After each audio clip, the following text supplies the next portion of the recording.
Assalamu alaykum hurmatli podpисчиктер, sağ mısınlar, aman mısınlar? Bu videonu köprak tarqatıb qoyunlar. Bir insan 123 milyon so'm pula güyüb turibdi. Meni bu video murojaatim O'zbekiston Respublikasi Ichki ishlar vazirligi, O'zbekiston Respublikasi Bosh prokuraturasidan video murojaat bilan iltimosnoma bilan chiqib turibman.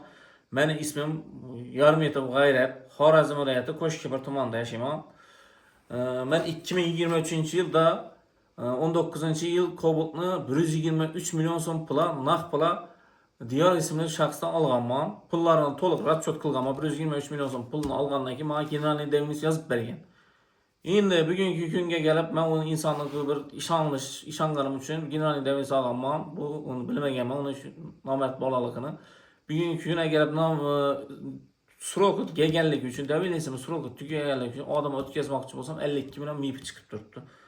Keyin men bu bola inson, diyordan bola Rossiyada yuribdi. Men Rossiyaga bir necha bor telefon qildim. Ukamni to'lab bergin dedim, to'lab bermagan.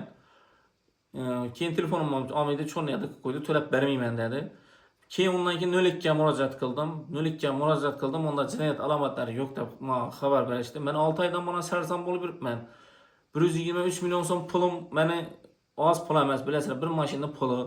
Endi 123 milyon so'm meni guyib ketishim kerakmidi? O'zbekiston Respublikasi Bosh vaziri, O'zbekiston Respublikasi Ichki ishlar vaziri, O'zbekiston Respublikasi Bosh prokuraturasi sizlar menga yordam berishlaringizni so'rayman, amaliy yordam berishlaringizni so'rayman.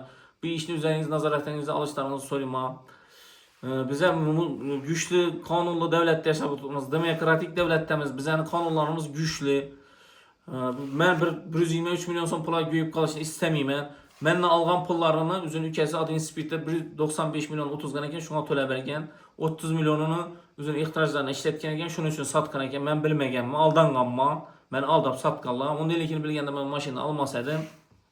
Endi sizlardan iltimosnoma shu pulni amaliy olib berishingizni so'rayman.